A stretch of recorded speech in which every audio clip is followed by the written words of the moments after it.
Session.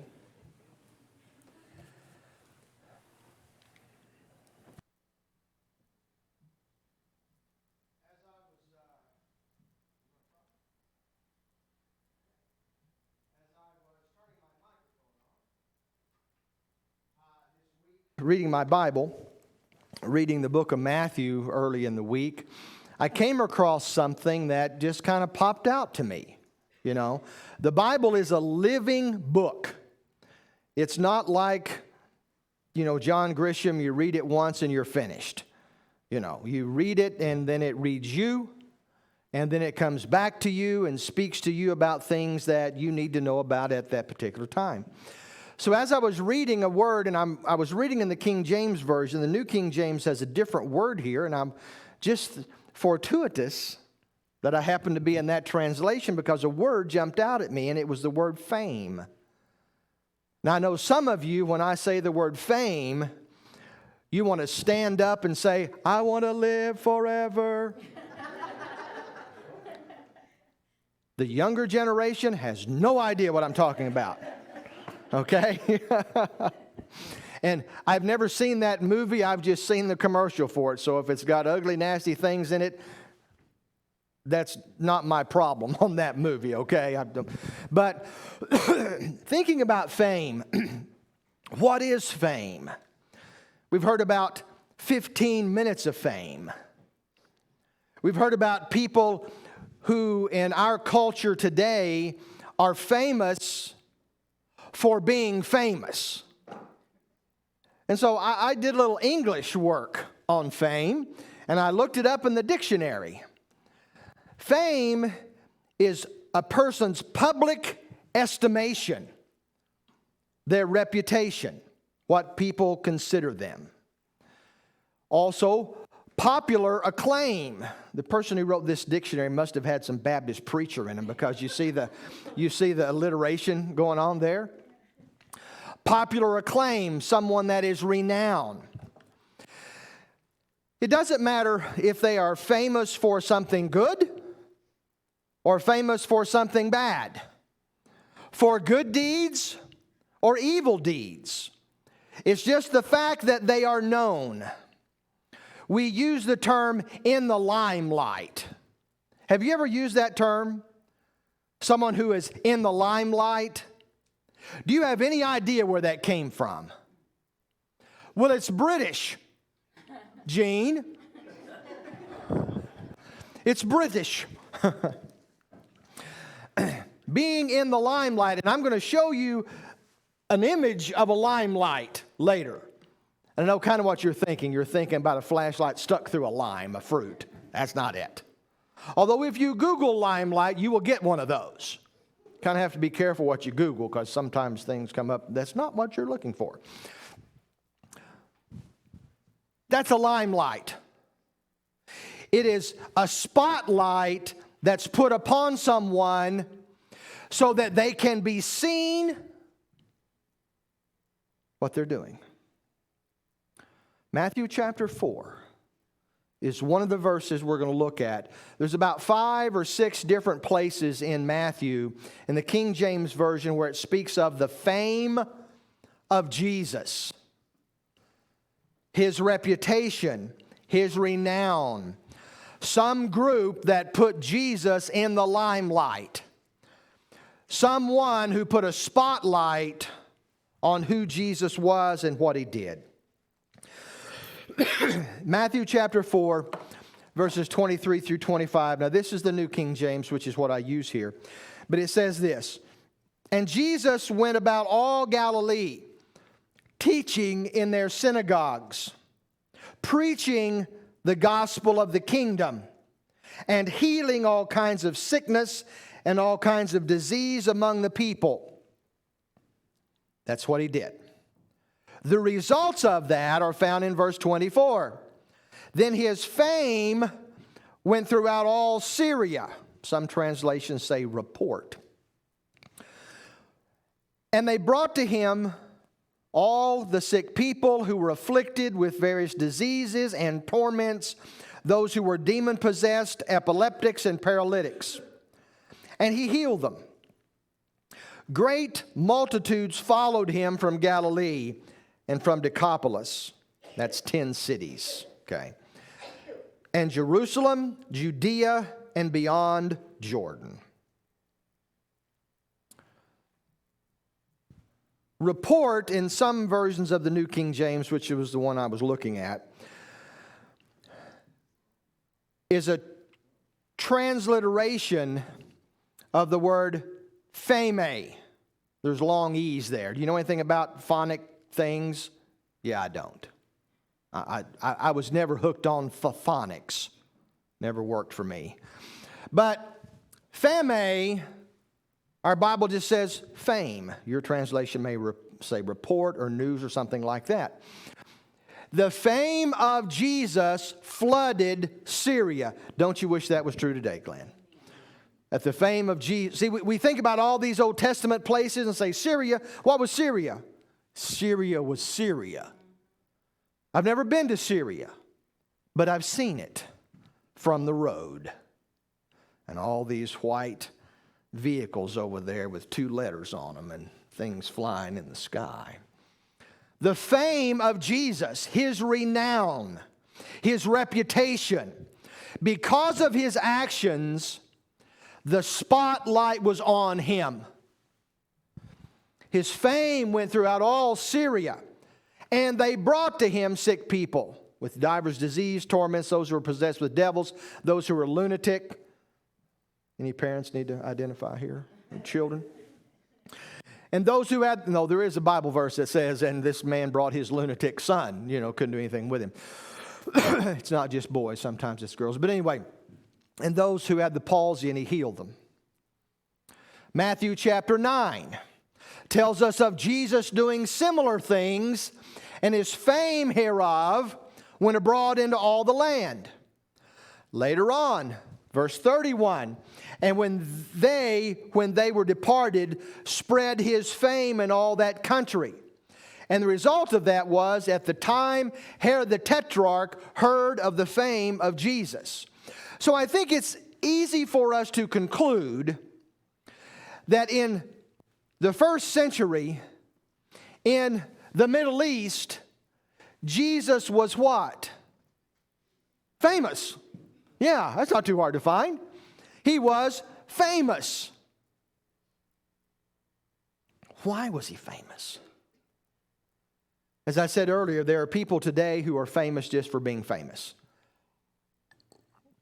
I think of 2 young women who were all the rage, and I don't even know that I can say their names. I know I can see their images. 2 blonde young women, I don't know, 10 or 15 years ago, who were famous. They were on every, commercial or everything, or like tabloids and all this kind of stuff, the little tabloid news shows that replace the other kind of news in a lot of places. And somebody asked the question, why are these 2 young women famous? And somebody said, they're just famous for being famous, because they've never done anything worthy of the spotlight being put upon them. But that's what this biblical fame is. It's just the fact that you have a spotlight put on you. Why was it that people were putting a spotlight on Jesus? Why was it that he was the talk of the town? Well, it tells us in our passage. Teaching, preaching, and healing.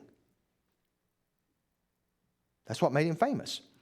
He was not famous for nothing, but famous for everything when it comes down to spiritual life. As he taught, the word didaskalos, he imparted the knowledge of God's plan for mankind. And his teaching was so meaningful, if you remember, after Jesus made gave his mission statement in the temple, or in the synagogue, I forget what it was. I think it was a synagogue. And it says, and the people marveled because he spoke as one having what? Authority, not as the scribes. Now I want to make a little differentiation here. Basically, the scribes were just putting out information. Jesus was putting out life life-changing teachings. Teaching. I used to teach a little seminary, and I would tell the guys, the Bible says Jesus taught and He preached. And I know how churches are. Churches will put you into a category as a minister. They will say things like this. Well, he's a good teacher, but not much of a preacher. Or he's a good preacher, but not much of a teacher. Well, I'm telling you that when you are in a position to transmit the gospel, there better be some substance to it, and you should do it with authority like you believe it. As He taught, He imparted the knowledge of God's plan for humanity. As He preached, this is the word caruso. It's not evangelio, but you might immediately think. He heralded the message of forgiveness. Heralded, I love that word. We sang about that earlier or later in the year. We sang a song about that, didn't we? Do you remember that song? What was it? Hark the herald angels sang. Hark. Back here, yeah. We had a herald angel here earlier. His name was Hark. That was him. So image that in your mind. A heralding angel. It's almost like when royalty would come to town back before you had bullhorns and things like that. You would have a trumpeter who would herald the coming of this important person. Could have been a military leader or a political leader or something. You would have somebody blowing that trumpet, toot, to toot, to toot, to get everybody's attention. And so here you have Jesus teaching people God's plan. You have Him heralding that the message of forgiveness is available. But knowing what I know about people, I think they came because of the healing. I think they came because of the healing. Because in our transcendence, we seldom get to the point of really wanting to know God's plan or experience His forgiveness while we've got a crick in our neck, or while we've got a boil on our foot, or while we're having breathing problems. It's just the nature that we are so connected to our own physicality that it's hard to get past that, through that, and into the things that are not temporary, but are what? Opposite of temporary. Eternal. Thank you. Thank you. The result of His fame, if you read here, was a bringing and a following. Did you see that? It says here that He preached and He taught and He healed, and His fame went through all Syria, and they brought to Him sick people. And then you go down to verse 25, great multitudes followed Him. So here's the mathematical equation. Now this is not business math. This is not general math. This is high-level mathematics. When you make Jesus famous, it equals bringing and following. Okay? Is that what happened? And if you look down at chapter 9:24, 9:26, 9:31, Luke even talks about this. When you put the spotlight on Jesus, when you make Him famous, those who know what they're talking about will bring those who are in need to Jesus. And those who have experienced new life with Christ will follow Jesus.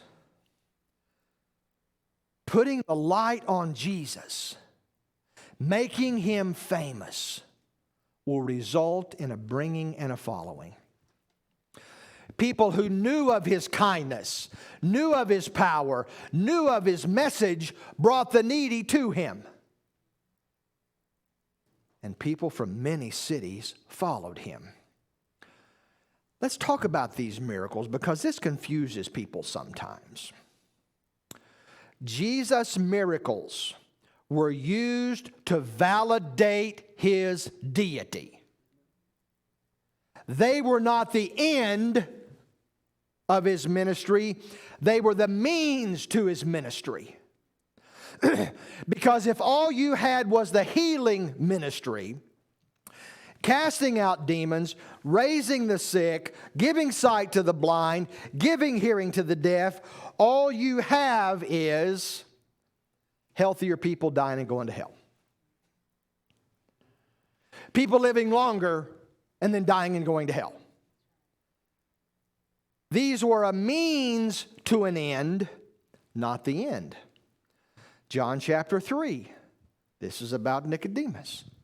He came to Jesus by night and said to him, Rabbi, which you would say teacher, we know thou art a teacher come from God. Why do we know that? For no man can do these miracles that thou doest except God be with him. The validity of Jesus' deity was his miraculous acts. Jesus' miracles were also used to validate his ability to forgive sins. You know this passage in Luke. He said, but that you may know that the Son of Man has power on earth to forgive sins. He said to the man who was paralyzed, I say to you, arise, take up your bed and go to your house. Jesus' miracle ministry was vital to his message. Did you get that? That sounds pretty good. I just made that up. Isn't that good? Jesus' miracle ministry was vital to his message. Because sometimes you have to get people's attention. Now, why don't we have that miracle ministry today? Because he has already been validated. Okay. You don't have to reinvent the wheel. Here is the wheel. All right, where am I here? I'm almost finished if that surprises you or thrills you. How can we see the fame of Jesus today? How can we see that fame? How can we experience a bringing and a following?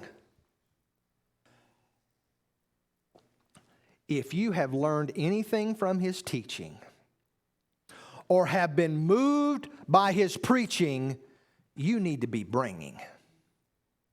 You need to be bringing.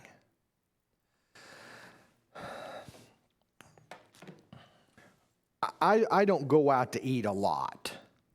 I know that surprises you, but because the best restaurant in town is at 1706 Eastview Drive.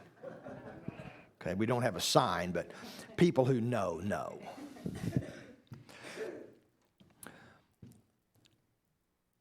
But some people are all about the eating out experience.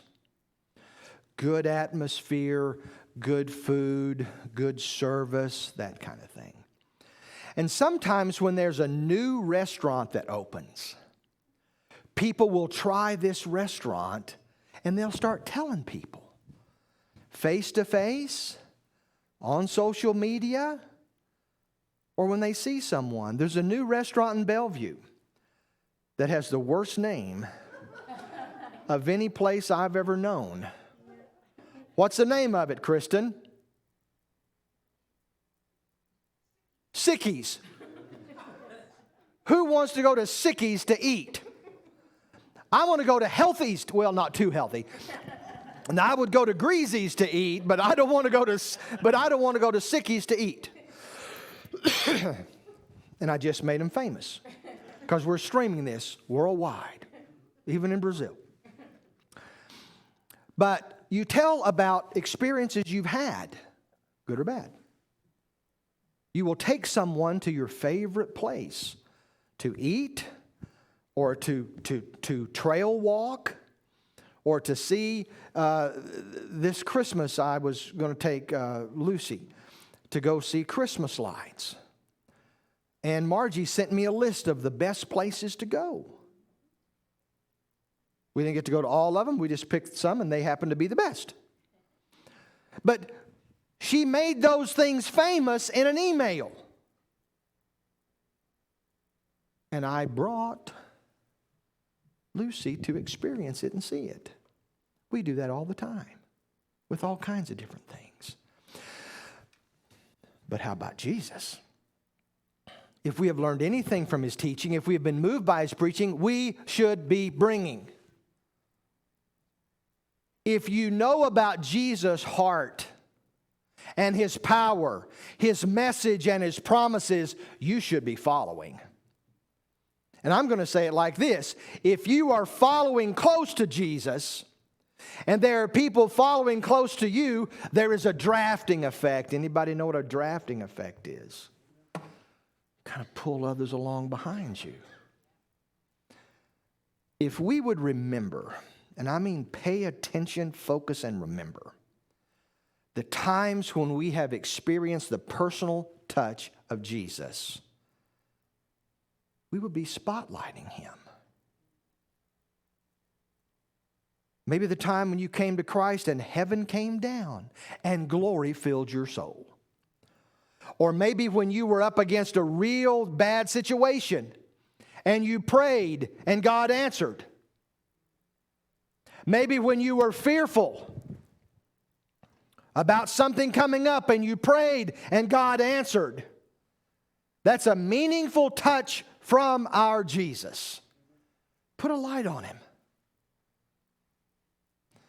This is a limelight. This is a stage light. Now you'll notice some things here. You have the handle for directing. You have the support. You have the hinge. And you have two little inlets right here. And then you also have a little turner. Now I know that doesn't mean anything at all to you, and this will. This is what it looks like inside that box.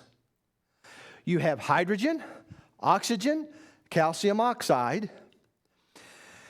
And as these gases get together and you ignite them, the calcium oxide, which I'm assuming is lime, now you can correct me when I'm wrong later, focuses that light.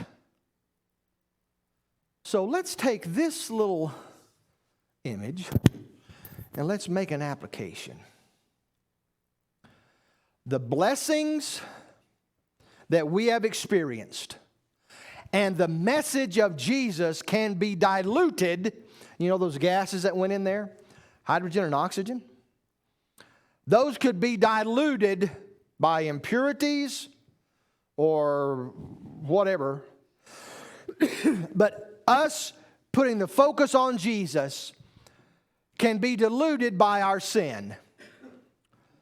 Does anybody here remember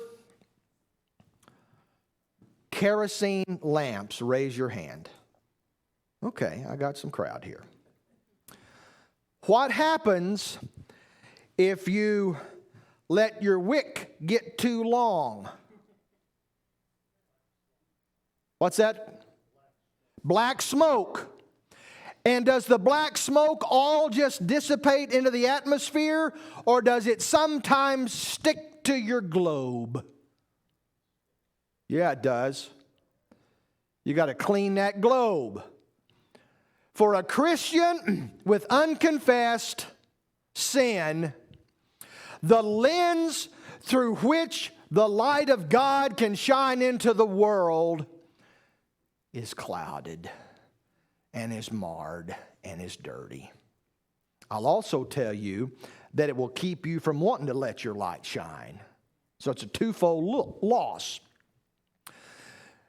It can also be diluted by self. Because your focus is not on shining the light of Jesus or shining the light, yeah, that's what I said. Your focus is not shining the light on Jesus, but instead you are shining your light where? You sing the selfish person song. Do you know this one? Me, me, me. Yeah. You can't shine the light on Jesus because you're too busy shining the light on yourself. Hence the term selfie. Sometimes suffering will dilute your light shining on Jesus. Now, I'm not kicking you about this. I'm just telling you.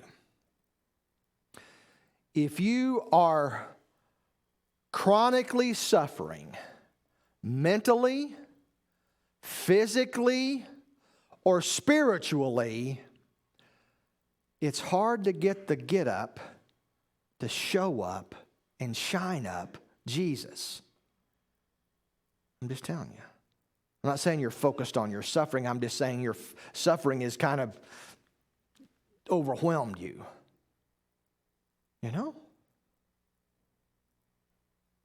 But sometimes, rather than shine the light on Jesus, we go about our daily activities and pursuits with little action of making Jesus famous. And if we want to see following and bringing, you gotta make Jesus famous. Our sin, our self, and our suffering reduce our fuel for the light because it's used for something else. Our focus on self, sin, and suffering obscure the light, and our beam is diminished. Have you seen that stuff? They have infomercials on television that if you have old headlights on your car, have you seen that? That the bulbs in there, the bulbs are good bulbs, but it doesn't shine through because your lens is what? Cloudy. And they sell this stuff that you put on a little thing. I think it's rubbing compound, just like you put on to shine a car, but anyway. And you put it on here and you buff it out and all of a sudden, boom, the light shines. If sin and self are your problem, I got a rubbing compound for you. It's 1 John chapter 1.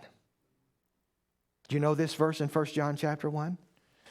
If we say that we have no sins, we what? Lie.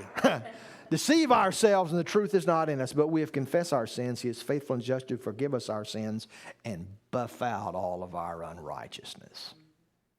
My translation. They're building a new church building right across from my house, the Trinity Lutheran Church building. The sign's been up there, future home of Trinity Lutheran Church, I think for 175 years. I don't know. Well, after we bought our house, they decided to build it, so I don't know what that means. And so they're building this thing, and it's a big metal, all this kind of stuff, and it's just kind of out there. But the other day, they hung lights in it, construction lights. They're on all the time, day and night, when people are working or not working. The lights not only illuminate the project, but when I'm coming down 370 in the fog, trying to turn on 90th Street, I don't have to squint because that thing tells me where to turn. Here's the lesson. When you are shining the light on Jesus, people will know where to turn. The onus is on us to make much of Jesus. We must shine the light on Jesus. We talk about everything, sports, politics, weather, family. Let's talk about Jesus. Let's make Jesus famous. Let's stand together for prayer. Larissa's going to